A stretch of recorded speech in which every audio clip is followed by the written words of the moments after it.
बस एक लोटा पानी। अब इतना सरल देव देखो कहीं मिलने वाला है क्या? सारे देवताओं के पूजन में तो सारी सामग्री चाहिए, अच्छे अच्छे वस्त्र पहनाओ, आभूषण पहनाओ, रतन पहनाओ, माणिक पहनाओ, मोती पहनाओ, ये पहनाओ वो पहनाओ। शंकर जी को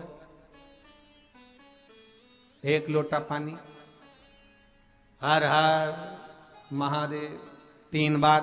शिव जी की कथा कितनी विचित्र, वो कहते अगर पानी भी नहीं है चढ़ाने के लिए, तुम्हारे घर में मान लो जल भी नहीं है, बस 3 बार ताली बजा, और वो भी नहीं कर सकते तो शिव मंदिर के दरवाजे पर जाकर बम बम बोले बोल दो, वो भी नहीं कर सकते तो मात्र शिखर का दर्शन कर लीजिए। शिखर दर्शनम सर्व पाप नाशनम, मात्र शिखर का दर्शन करो, उससे भी सर्व पापों का नाश हो।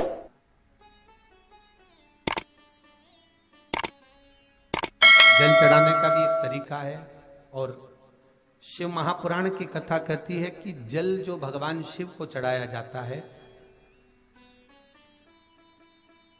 उस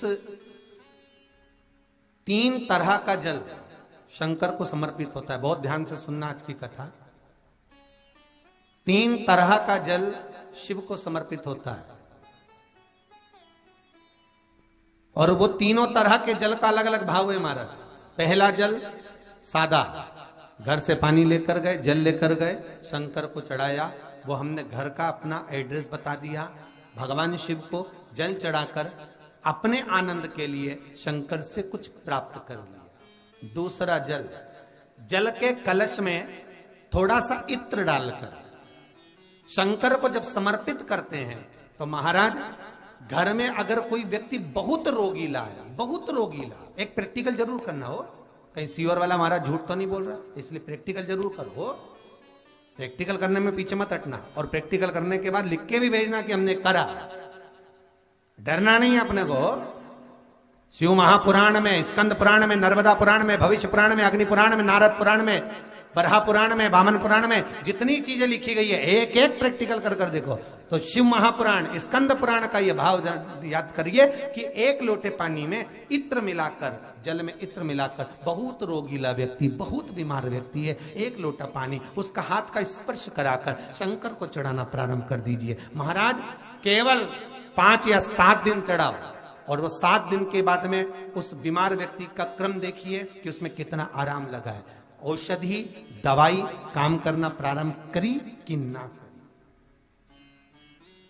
केवल इत्र समर्पित, इत्र का जल।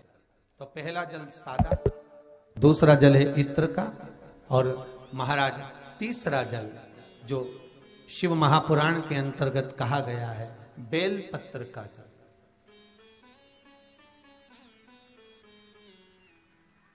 तीसरा जो जल है वो बेलपत्र का जल।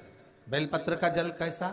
तो महाराज शिव महापुराण की कथा कहती है कि जल के पात्र में एक बेलपत्र अंदर डालकर उस जल के पात्र को ले जाकर शिव को समर्पित करना, अर्थात अपनी मन की कामना भगवान शंकर से कह देना, केवल बेलपत्र के माध्यम, बोलना नहीं है हमको कुछ, हमें